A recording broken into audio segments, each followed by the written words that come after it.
तो हेलो दोस्तों, कैसे हैं आप लोग। आशा करते हैं आप लोग बहुत अच्छे होंगे और आप अपनी तैयारी को एक सुदृढ़ तरीक़ा से करते रहिए, मुकाम आपको ज़रूर मिलेगी।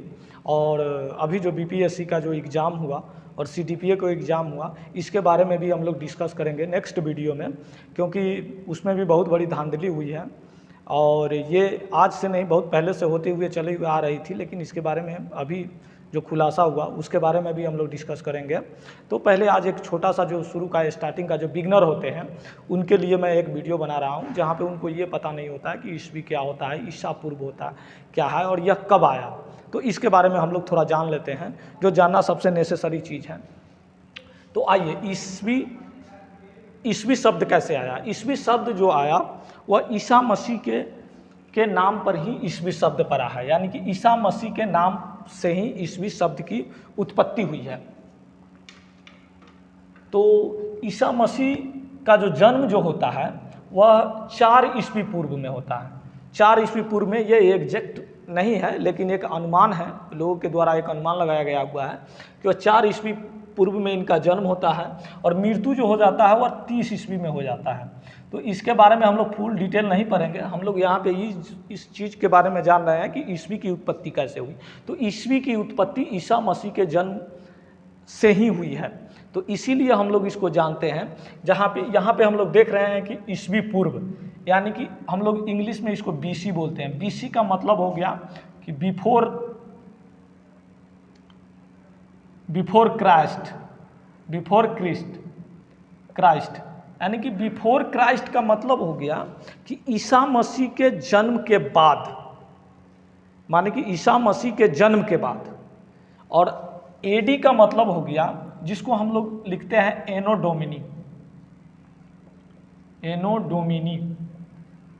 डोमिनी का मतलब क्या हो गया। एनो डोमिनी का बेसिकली मतलब होता है ईयर ऑफ द लॉर्ड, यानी कि ईयर ऑफ द लॉर्ड, यानी कि ईयर ऑफ द गॉड, यानी कि उस समय की समय जो भगवान का जो समय, जो ईसा मसीह का स्वर्ण युग हुआ, उसको हम लोग एनो डोमिनी बोलते हैं। एनो डोमिनी का मतलब हो गया कि एडी, यानी ये सिंपल सी भाषा में आप समझ लीजिए कि आफ्टर द डेथ, माने कि after the death of Isa Masih, माने कि ईसा मसीह के मृत्यु के बाद का जो समय हुआ उसको हम लोग एडी बोलते हैं, यानी कि ईस्वी बोलते हैं। और ईसा मसीह के मृत्यु से, ईसा मसीह के जन्म के बाद का जो समय है उसको हम लोग ईस्वी बोलते हैं, यानी कि बिफोर क्राइस्ट, माने कि ईसा मसीह के जन्म के पहले। तो अब हम लोग देखते हैं कि 4 ईस्वी में तो इनकी जन्म हो जाती है, इनकी मृत्यु 30 ईस्वी में हो जाती है, लगभग हम लोग एक देख रहे हैं। तो इस समय के बाद से ही क्या होता है कि इसके जन्म से पहले का जो भी बात, जो घटना घटी, उसको हम लोग बीसी बोलते हैं। और इसके मृत्यु के बाद की जो जब घटना घटी तो उसको हम लोग एडी बोलते हैं, यानी कि जन्म से पहले की जो घटना को हम लोग ईसा पूर्व बोलते हैं, और जन्म और मृत्यु के बाद के जो घटनाक्रम हो गया उसको हम लोग ईस्वी बोलते हैं। तो इस तरीक़ा से हम लोग देख लिए कि ईस्वी की शब्द की उत्पत्ति कैसे हुई। अब हम लोग यहाँ पे आते हैं कि हम लोग देखते हैं कि कुछ संवत है जो बहुत इंपॉर्टेंट हो जाते हैं, एग्जाम पॉइंट ऑफ व्यू से भी, एग्जाम में भी पूछ लिया जाता है। और कुछ ऐसे संवत हैं जिसके बारे में हमको जानकारी रखना बहुत इंपॉर्टेंट है। तो उसके बारे में हम लोग देखते हैं, जो आपको यहाँ पे लिखा हुआ है विक्रम संवत। फर्स्ट जो हम लोग डिस्कशन करेंगे वह विक्रम संवत के बारे में देखेंगे।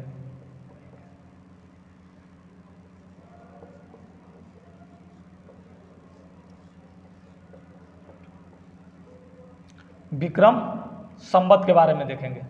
देखिए, विक्रम संवत बेसिकली जो हम लोगों का जो किताब में, जो बुक में जो बहुत जगह है, वह 58 ईस्वी पूर्व है, 58 ईस्वी पूर्व। लेकिन कहीं कहीं पे मैंने देखा है कि 57 भी कैलकुलेट किया जाता है, 57 ईसा पूर्व भी इसकी कैलकुलेशन है। तो इस तरीक़ा से इसको देख लेना है और घबराना नहीं है, ये दोनों में थोड़ा बहुत का अंतर है। तो देखिए, विक्रम संवत क्या है। विक्रम संवत जो हो गया वह ईसा पूर्व की घटना है, यानी कि 58 ईसा पूर्व की यह घटना है। तो इसको अगर निकालना होगा तो इसके बारे में एक चीज़ देख लेते हैं।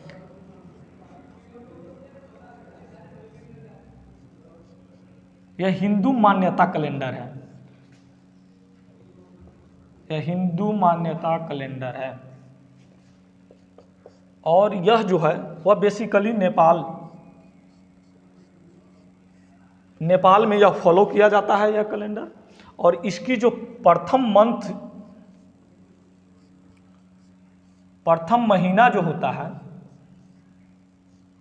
इसका प्रथम महीना जो होता है वह वैशाख होता है। तो हम लोग इसके बारे में जान लिए कि इसका प्रथम महीना वह वैशाख हुआ। और इसके बारे में हम लोग जान लेते हैं कि अभी मेरा 2022 चल रहा है। 2022 हम इसको कैसे गणना किए इसके बारे में भी हम लोग थोड़ा देख लीजिए, क्योंकि हम लोग जो है वो ग्रेगोरियन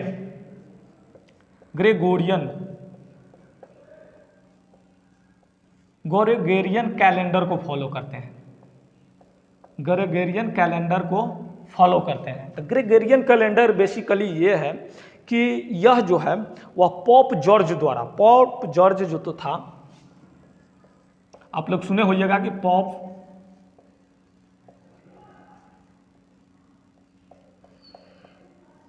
पोप जॉर्ज 13 द्वारा स्टार्ट किया गया था। और ग्रेगोरियन कैलेंडर उस कैटेगरी से स्टार्ट किया गया था जब प्रथम ईस्वी, 1 ईस्वी से यह स्टार्ट हुआ था। 1 ईस्वी से जो स्टार्ट हुआ उसी को हम लोग ग्रेगोरियन कैलेंडर बोलते हैं। और एक चीज़ आप लोग याद रखिएगा कि प्रथम जो कैलेंडर था,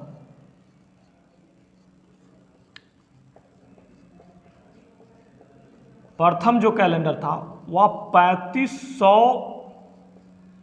ईसा पूर्व में बना था। 3500 ईसा पूर्व में बना था, जिसको हम लोग सोलर कैलेंडर बोलते हैं, सोलर कैलेंडर था। सोलर कैलेंडर कहने का मतलब कि यह ग्रह और नक्षत्र और सूर्य की स्थिति को ध्यान में रख करके यह कैलेंडर बनाया गया था। तो ये जो ग्रेगोरियन कैलेंडर है, जो अभी तक अधिकांश देश, अधिकांश जगह पर इसी को मान्यता दिया जाता है। तो इसके बारे में हम लोग देखते हैं कि ग्रेगोरियन कैलेंडर क्या है। अब देखिए, ग्रेगोरियन कैलेंडर को तो हम लोग देख लिया। अब ग्रेगोरियन कैलेंडर और विक्रम संवत जो विक्रम कैलेंडर है उसके बारे में हम लोग तुलना करेंगे। देखिए, अभी चल रहा है ग्रेगोरियन कैलेंडर से 2022 चल रहा है, 2022 ईस्वी चल रहा है। तो इसको हम लोग विक्रम संवत में कैसे कैलकुलेट करेंगे? तो देखिए, ये 2022 जो है, 2022 में 58 जोड़ देंगे। तो 2022 में जो 58 जोड़ेंगे,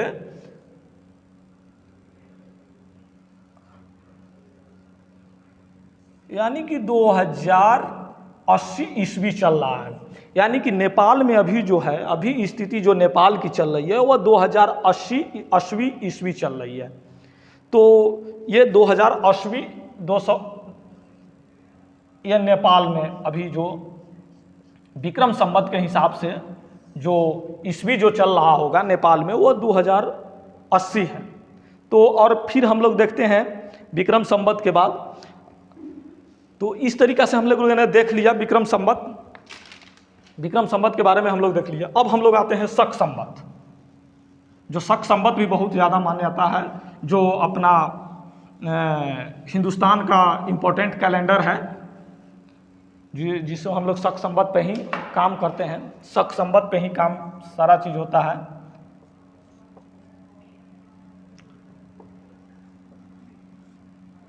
शक संवत, इसके बारे में हम लोग देखते हैं कि यह 78 ईस्वी पूर्व में, 78 ईस्वी में यह स्टार्ट हुआ।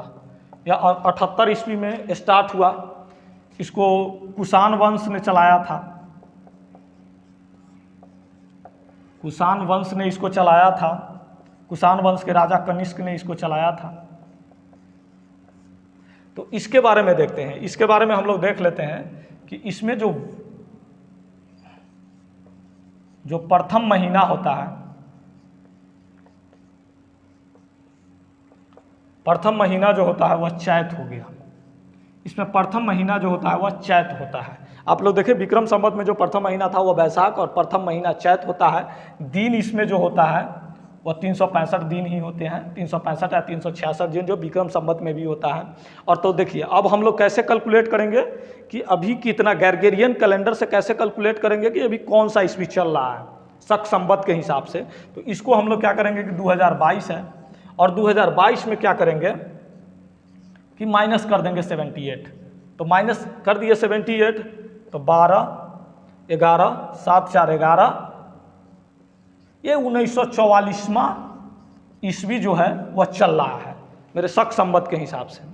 तो 8, 4, 12, 11, 7, 7, 4, 11 और ये 1944वां ईस्वी जो है वह शक संवत के हिसाब से अभी चल रहा है। तो इस तरीका से हमने देख लिया शक संवत। एक और हम लोग देखते हैं जो सबसे इंपॉर्टेंट होता है वह है हिजरी संवत। हिजरी संवत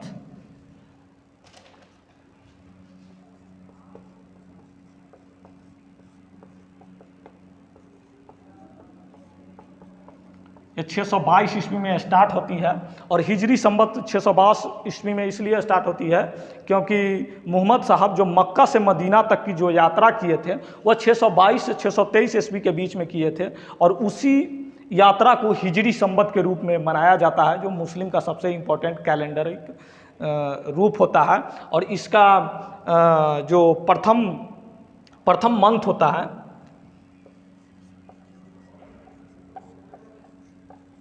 प्रथम महीना होता है वह मुहर्रम का जो मंथ होता है उसको प्रथम महीना माना जाता है। यह बेसिकली जो होता है वह जुलाई और अगस्त में ही इस महीना का कैलकुलेशन किया जाता है। प्रथम महीना मुहर्रम का जो काल होता है उसी को प्रथम मंथ माना जाता है। बेसिकली हम लोगों ने देखा है कि जुलाई और अगस्त का जो महीना होता है उसी को प्रथम महीना माना जाता है। और हम लोग देखते हैं हिजरी संवत में मोहम्मद साहब का मक्का से मदीना तक की जो यात्रा हुई उसी को हम लोग हिजरी संवत बोलते हैं। और इसको कैसे कैलकुलेट करेंगे ग्रेगोरियन कैलेंडर से। तो हम लोग देख रहे हैं 2022 हो गया और 2022 में से क्या करेंगे कि 622 को हम लोग घटा देंगे। 622 को घटाने के बाद 0 हो गया, ये भी 0 हो गया और ये जो हो गया वह 14 हो गया। 14, 26 यानी कि 1400 ईस्वी जो है वह ग्रेगोरियन कैलेंडर के हिसाब से जो चल रहा है। हिजरी संवत जो अभी चल रही है वह 1400 ईस्वी चल रही है।